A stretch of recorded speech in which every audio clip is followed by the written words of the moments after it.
देखिए, पिछले कुछ दिनों से जिस शादी की चर्चा पूरे देश में हो रही है, उसे ग्रैंड वेडिंग की रस्में अब फाइनली खत्म हो चुकी हैं। बीती रात अंबानी परिवार ने थैंक्स पार्टी का आयोजन किया और रात में अंबानी परिवार ने मुंबई में रिलायंस के लगभग 10,000 अधिकारियों और कर्मचारियों के लिए खास समारोह का आयोजन किया और अंबानी परिवार ने अनंत और राधिका मर्चेंट की शादी शानदार तरीके से संपन्न कराने के लिए सभी को धन्यवाद दिया। इस शादी के दौरान ऐसी तमाम तस्वीरें निकल कर आईं जो इस वक्त सोशल मीडिया पर छाई हुई हैं। इन तस्वीरों में परिवार के सबसे नन्हे सदस्य की तस्वीरें भी निकल कर आईं, जिसमें आकाश अंबानी के बेटे पृथ्वी अंबानी से सभी मेहमानों को जय श्री कृष्णा बोलने को कहा गया। प्री वेडिंग और शानदार शादी समारोह के बाद खबर है कि अंबानी परिवार अब लंदन में बड़े आयोजन की तैयारी में है। शादी के सारे फंक्शन शानदार तरीके से संपन्न होने के बाद राधिका ने अपने खास अंदाज में कैसे मेहमानों को थैंक्स किया, आप खुद सुनिए।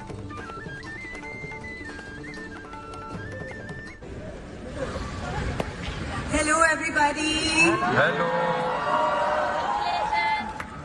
आप इधर आए, आपने हमारा दिल बहुत बहुत खुश किया।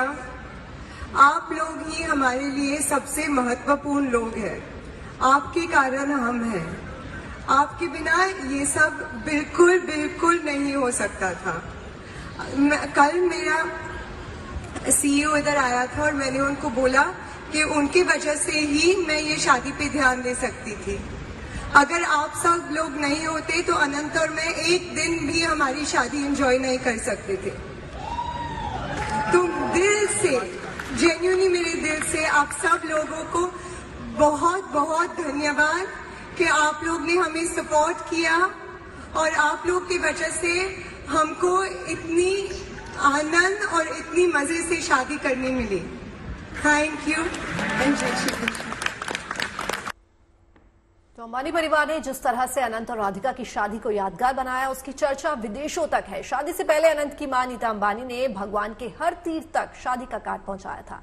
वो बाबा विश्वनाथ से आशीर्वाद लेने काशी भी आई और यही काशी में उन्होंने एक वादा किया था। वाराणसी दौरे के दौरान नीता अंबानी ने ये भी इच्छा जताई थी कि वो बेटे बहू के साथ बाबा विश्वनाथ के दर्शन करने काशी आएंगी। अब माना यह जा रहा है कि बाबा की नगरी काशी भी दुनिया के गिने चुने अमीरों में शुमार अंबानी परिवार के जश्न की गवाह बन सकती है। देखिए खास रिपोर्ट।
ये वो बनारसी मिठाइयाँ हैं जो अनंत राधिका के ब्याह समेत उनके शुभ आशीर्वाद और मंगल उत्सव समारोहों के दौरान मेहमानों का मुंह मीठा कराने के लिए पेश की गई।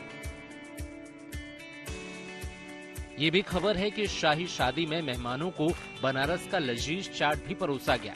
नीता अंबानी ने खुद वाराणसी जाकर वहां की चाट का जायका टेस्ट किया था और एक मशहूर चाट कारोबारी को मुंबई आने का न्योता दिया था। इतना ही नहीं, शानदार बनारसी पान से भी मेहमानों की खास खातिरदारी की गई। कुल मिलाकर अनंत राधिका के ब्याह से जुड़े कार्यक्रमों के दौरान बनारस की खुशबू पूरे माहौल में छाई दिखी। इस पर हर बनारसी यानी बनारस के हर निवासी को गर्व है। अब बनारस का रस ऐसा है कि इसके बिना कहीं दुनिया की कोई शादी, कोई ब्याह, कोई फंक्शन संभव नहीं है। यहाँ जो स्वाद मिलता है जो चीज़ों में, बनारसी साड़ी है, यहाँ का जो है चाट है, यहाँ का पान है, यहाँ की जो फिजा है, वो दुनिया का कोई भी आदमी बिना बनारस आए उसको चैन नहीं मिलेगा।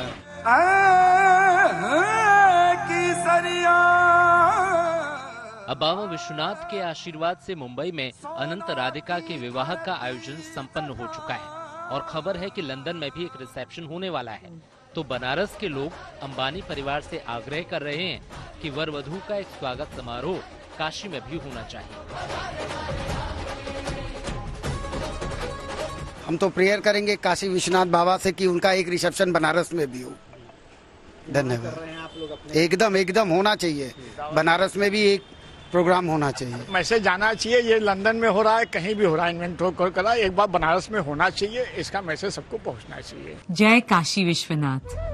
काशी के साथ मेरी भक्ति का एक गहरा और विशेष नाता रहा है। वैसे ये भी बता दें कि काशी तो नीता अंबानी के दिल में बसती है। अनंत और राधिका की शादी के पहले 24 जून को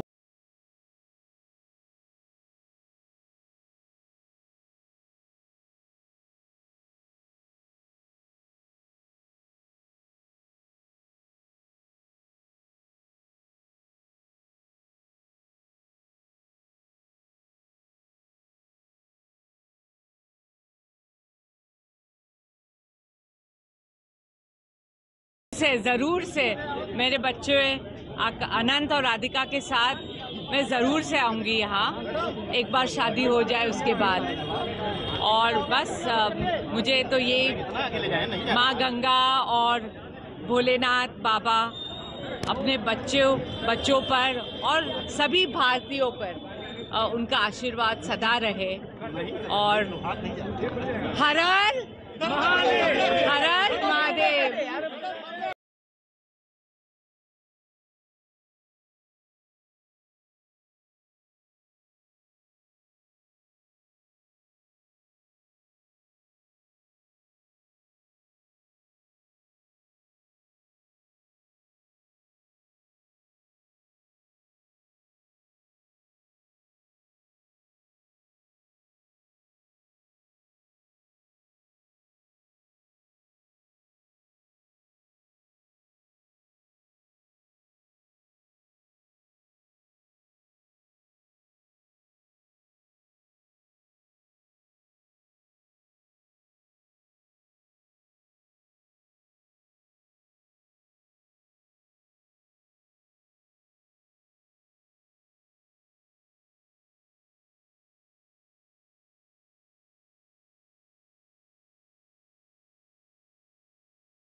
देखिए, काशी के बाद अब आपको लिए चलते हैं भगवान जगन्नाथ की नगरी पुरी, जहां पर जगत के पालनहार भगवान जगन्नाथ भाई बहन के साथ गुंडीचा मंदिर से अपने धाम लौट आए हैं। इस पवित्र यात्रा को बाहुड़ा यात्रा कहते हैं और मंत्रों के जाप और संगीत की ताल पर परंपरा की ये महायात्रा निकाली गई। इस दौरान पुरी के राजा गजपति महाराज दिव्य सिंह देव ने सोने की झाड़ू से तीनों रथों को साफ किया।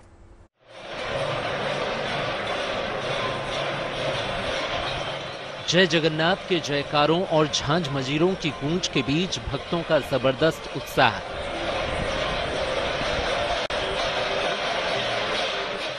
ये तस्वीरें हैं पुरी में भगवान बलभद्र, देवी सुभद्रा और भगवान जगन्नाथ की बहुड़ा यात्रा के उत्सव की।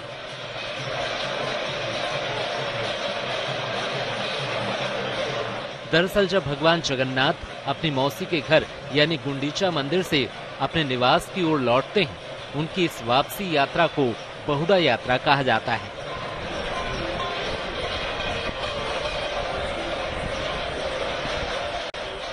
लाखों श्रद्धालुओं की मौजूदगी में श्री गुंडीचा मंदिर से भगवान की श्री मंदिर के लिए वापसी यात्रा की शुरुआत हुई। इस दौरान सांस्कृतिक कार्यक्रमों का भी आयोजन हुआ।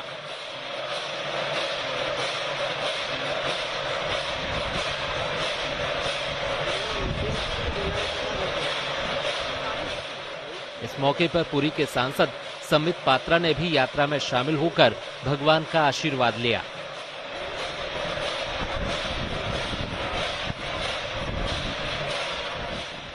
परंपरा के अनुसार पुरी के राजा गजपति महाराज दिव्य सिंह देव ने तीनों रथों के आगे शेरा पहरा यानी झाड़ू लगाने का अनुष्ठान किया।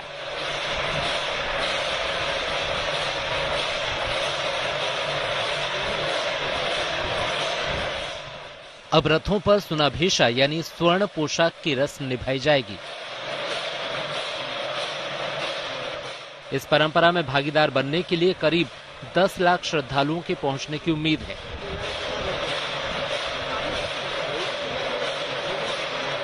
भक्तों के जबरदस्त जोश और उत्साह को देखते हुए प्रशासन की ओर से सुरक्षा के पुख्ता इंतजाम किए गए हैं।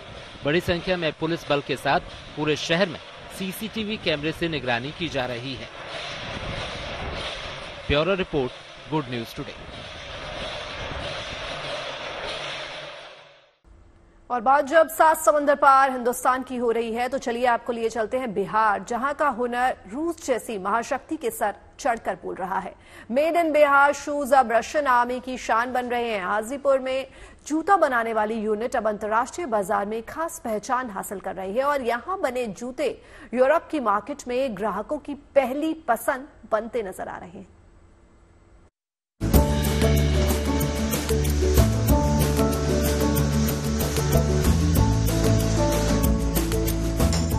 इन हुनरमंद दस्तकारों की मेहनत अब अंतर्राष्ट्रीय पहचान हासिल कर रही है। हाजीपुर की इस यूनिट में बन रहे जूते रूसी सेना की शान बन रहे हैं। इतना ही नहीं, यहाँ बनने वाले डिजाइनर शूज यूरोपियन मार्केट में भी तेजी से अपनी पकड़ बनाते जा रहे हैं। 2018 में कॉम्पिटेंस एक्सपोर्ट्स प्राइवेट लिमिटेड की इस यूनिट की हाजीपुर में शुरुआत हुई थी। इन्हें सेफ्टी शूज बनाने में महारत हासिल है। ये हल्के, मजबूत और एक्सट्रीम वेदर में कारगर जूते बनाते हैं। लिहाजा रशियन आर्मी इनकी प्राइम क्लाइंट है, यानी रूसी सैनिक अब हाजीपुर की इस यूनिट में बने जूते पहनकर मार्च करते हैं, दुश्मन से मोर्चा लेते हैं। रशियन आर्मी का शूज का स्पेशल अलग सा रिक्वायरमेंट है। ये शूज लाइट वेट होना चाहिए और उसका एक स्पेशल रिक्वायरमेंट है। सोल का अलग सा स्पेशल फीचर्स चाहिए, काफ़ी स्लिप रेजिस्टेंस होना चाहिए और वहाँ पर एक्सट्रीम कंडीशन है, लाइक -40 डिग्री सेंटीग्रेड टेम्परेचर, काफ़ी कोल्ड है। तो वो सब कंडीशन को नज़र करते हुए हम लोग को उस एंगल से सेफ्टी शूज तैयार करना पड़ता है यहाँ पर। बाकी आप बताएंगे किस तरीके से रिस्पांस आ रहा है हमारे यहाँ हाजीपुर, बिहार के हाजीपुर से बना हुआ शूज रशिया में है, कैसा रिस्पांस आ रहा है रशियन साइड से? It's tremendous. हम लोग हाजीपुर नहीं, in India, all over India में हम लोग का रशिया का one of the largest exporter.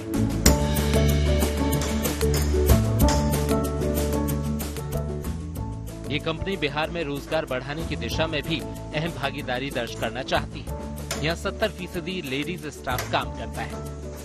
व्यापार बढ़ाने के मकसद से इन्हें क्वालिटी मैन पावर की जरूरत है और सरकार से सड़क संचार जैसी बुनियादी सुविधाओं की दरकार भी।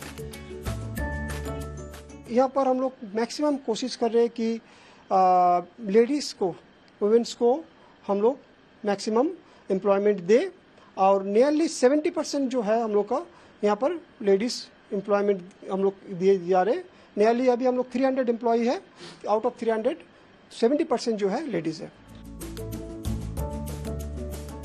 इस यूनिट से जुड़े अधिकारियों का मानना है कि इनका मकसद हाई क्वालिटी शूज तैयार करना है। इसी के दम पर ये यूरोपियन मार्केट में अपनी पहचान बनाने में कामयाब हुए हैं। ये कंपनी इटली, फ्रांस, स्पेन और ब्रिटेन को लग्जरी डिजाइनर या फैशन शूज भी निर्यात करती है। पिछले साल इन्होंने 100 करोड़ के जूते का निर्यात किया था। इनका लक्ष्य अगले साल इसे 50% तक बढ़ाना है। हम लोग लास्ट ईयर जो है नियरली 1.5 मिलियन पेयर्स एक्सपोर्ट किए हैं। तो turnover wise it is 100 crore. Okay, तो हम लोग नेक्स्ट ईयर सोच रहे एटलीस्ट 50% जंप करने के लिए। जाहिर है यहाँ काम करने वाले दस्तकारों ने अपनी मेहनत और हुनर के दम पर अंतर्राष्ट्रीय बाजार में जो रुतबा कायम किया है उसे और मजबूत किए जाने की जरूरत है, ताकि मेड इन बिहार शूज पूरी दुनिया में अव्वल ब्रांड बनकर उभरे और युवा दस्तकारों को रोजगार की सौगात मिले। Bureau report, good news today.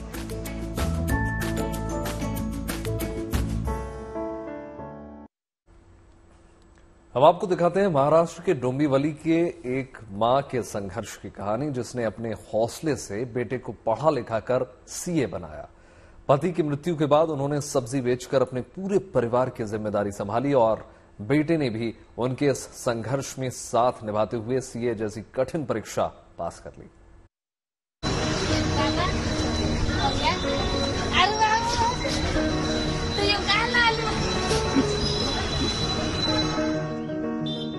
प्रतिभा के सूर्य को कठिनाइयों के बादल कितनी भी कोशिश कर लें, सफलता के आसमान में चमकने से नहीं रोक सकते।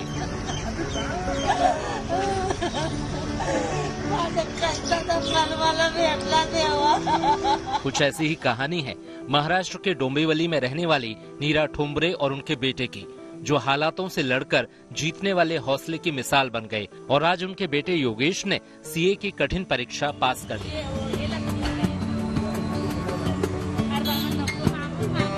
पति की मौत के बाद नीरा ठोंबरे के ऊपर पूरे परिवार की जिम्मेदारी आ गई। पति के जाने के बाद आर्थिक दिक्कतों से जूझने के बाद भी उन्होंने अपना हौसला नहीं छोड़ा। अब बेटे के लिए मां के साथ पिता की भी जिम्मेदारी उन्हें उठानी थी। ऐसे में उन्होंने सड़क पर सब्जी की दुकान खोलने का फैसला लिया। नीरा ने अपने बेटे की पढ़ाई में रुकावटें नहीं आने दी और बेटे ने भी पूरे जज्बे के साथ पढ़ाई की और आखिरकार सफलता हासिल की। आज मां की आंखों में खुशी के आंसू हैं और उनकी इस कामयाबी पर लोग उन्हें बधाइयां दे रहे हैं।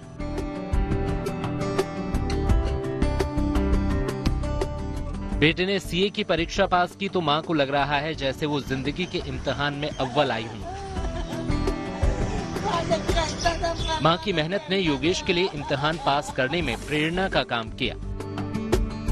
मेनली जब माँ इतना सपोर्ट कर रही है या फिर हर चीज़ माँ मेरे को दे रही है तो मेरे को भी उसको रिवर्ट में कुछ देना चाहिए। फिर बहुत सारे जनों के पास सब कुछ रहता है बट फिर वो सपोर्ट या फिर वो अच्छे से नहीं पढ़ पाते।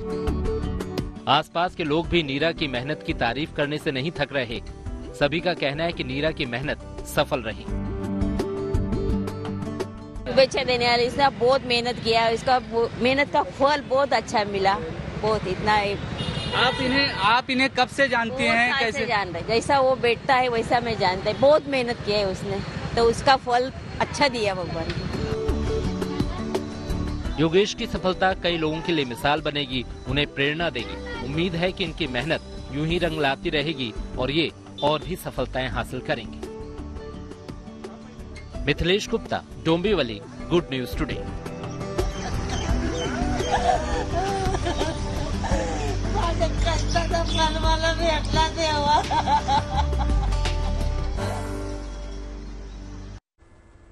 दिल्ली में मोहल्ला बस सेवा का ट्रायल शुरू हो गया है। इसका मकसद उन गली मोहल्लों तक बसों को पहुंचाना है जहां फिलहाल संकरी सड़कों और गलियों की वजह से सामान्य बसें नहीं पहुंच पाती। मोहल्ला बस महज 9 मीटर लंबी है। दिल्ली सरकार का दावा है कि इस कॉम्पैक्ट इलेक्ट्रिक बस से दिल्ली के लोगों को काफी सहूलियत होगी। तो आज से दिल्ली की सड़कों पे दौड़ेगी मोहल्ला बसें। जी हाँ, मोहल्ला क्लिनिक तो आपने सुना होगा, लेकिन आप जो मेरे पीछे इस वक्त देख रहे हैं ये है दिल्ली की मोहल्ला बस, जो अब दिल्ली की सड़कों पर आज से दौड़ने वाली है। आज से इन बसों का जो है मोहल्ला बसों का ट्रायल शुरू हो गया है और कुल जो इस बस की लंबाई है वो 9 मीटर रखी गई है। 9 मीटर इसलिए ताकि कुछ सड़कें, कुछ जगह ऐसी है जहां पे जो बड़ी डीटीसी की बसें वो पहुंच नहीं पाती है, तो अब उन जगहों पे, उन रास्तों पे ये बस है मोहल्ला बस, अब वो जा सकेगी। आपको एक बार अंदर से हम जरूर टूर देंगे। ये जो पूरी बस है ये 9 मीटर की बस आप देख सकते हैं, जिसमें 25 सीटें दी गई है, जिसमें से 25% जो है 23 सीटें दी गई है, जिसमें से 25% सीटें महिलाओं के लिए आरक्षित है। बाकी की जो सीटें हैं आप देख सकते हैं यहाँ पे 13% करीब लोग जो है वो स्टैंडिंग पोजीशन में यहाँ खड़े हो पाएंगे। मतलब 13 लोगों की यहाँ खड़े होने की जगह दी गई है। साथ ही साथ जो सुविधा सीएम केजरीवाल की ओर से दी गई थी महिलाओं के लिए की जितनी भी जो बस सेवा जो है वो फ्री रहेगी, वो इसमें भी सेम वैसा ही रहने वाला है। महिलाओं के लिए ये सेवा बिल्कुल मुफ्त रहेगी। और इसका अगर हम किराए की बात करें तो किराया भी लगभग ज्यादा नहीं रहेगा, 10 से 15 रुपए तक ही रहने वाला है। तो ये पूरी इलेक्ट्रिक बस, मोहल्ला बस, जो अब दिल्ली की सड़कों पे अगले महीने से दौड़ने वाली है। हर एक चीज एसी इलेक्ट्रिक बस है, चूंकि एसी पूरी फुल कॉम्पैक्ट एसी है, सीसीटीवी, हर एक चीज को मतलब सेफ्टी पर्पस को भी यहाँ पे पूरी तरीके से ध्यान में रखा गया है ताकि किसी तरीके की कोई दिक्कत आगे भविष्य में ना आए। तो ये पूरी जो बस बनाई गई है, करीब 2080 बस जो है अब दिल्ली की सड़कों पर अगस्त से दौड़ेगी। दिल्ली की उन जगहों पर जहां पर रोड बहुत ज्यादा पतली है, छोटी है और जहां बड़ी बसें नहीं जा सकती है। और खास तौर पर एक बात का और ध्यान दिया गया है कि मेट्रो कनेक्टिविटी जो है वो उसका ध्यान दिया गया। जो रूट है मेट्रो के आसपास वाले रहे, करीब 10 किलोमीटर का जो रूट है वो ये मोहल्ला बस जो है कवर करेगी। आज से इन बसों का ट्रायल शुरू हो गया है। 1 हफ्ते तक इन बसों का ट्रायल रहेगा, जिसमें जो शुल्क है वो भी बहुत मिनिमल चार्जेस रहेंगे, जिसको देना है वो दे सकते हैं। ये चीज भी इसका प्रावधान यहाँ रखा गया है। लेकिन महिलाओं के लिए ये सेवा एकदम फ्री है। आज से इन बसों का ट्रायल शुरू है, लेकिन अब अगस्त आते आते अगस्त से इन जो बसें हैं ये पूरी तरीके से जो है दिल्ली की सड़कों पर दौड़ेगी। कैमरा पर्सन लोकेंद्र पांडे के साथ मनीषा लड्डा, दिल्ली। और बात बाढ़ और बारिश की। कई राज्यों में मानसून की भारी बारिश से लोग मुश्किलों में हैं। वहीं महाराष्ट्र के नासिक में अंजनेरी किले में घूमने पहुंचे कुछ लोगों का सामना सैलाब से हो गया अचानक। और इसी तरह महाराष्ट्र के दूसरे इलाकों और राजस्थान में भी जोरदार बरसात से जगह जगह अपने हौसले से लोग संकट से निपट रहे हैं। हिमाचल और उत्तराखंड में खराब मौसम को देखते हुए एहतियात बरते जा रहे हैं। देखिए रिपोर्ट।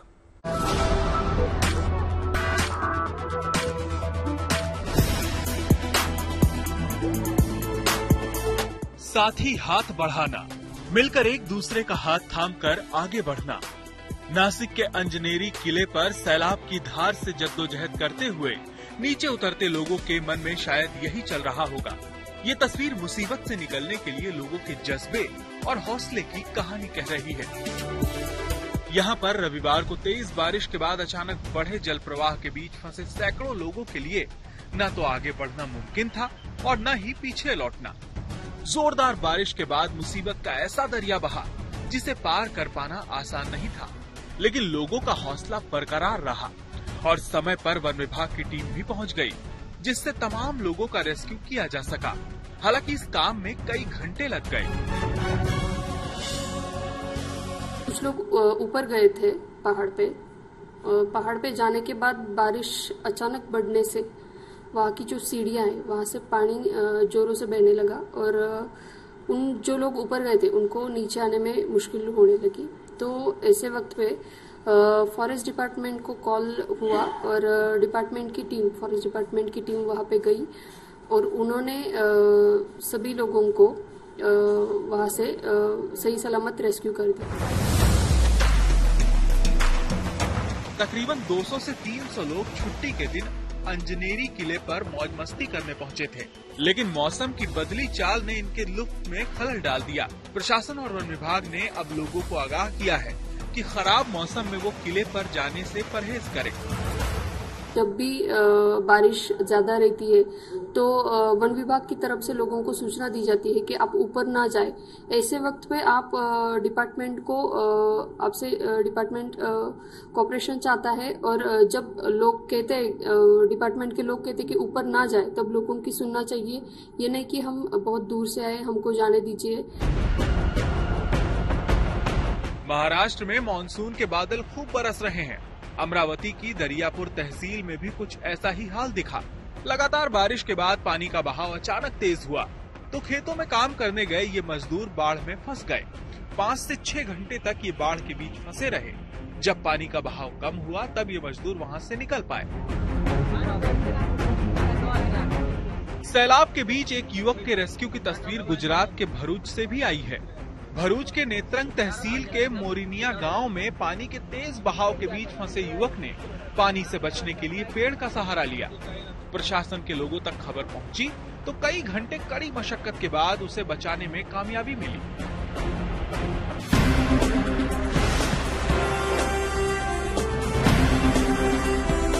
वहीं भारी बारिश की चेतावनी को देखते हुए उत्तराखंड में अब कांवड़ियों या सैलानियों को गंगा जल के लिए गंगोत्री से गोमुख जाने पर रोक लगा दी गई है। उन्हें गंगोत्री से ही गंगा जल भरना होगा। Bureau report, good news today.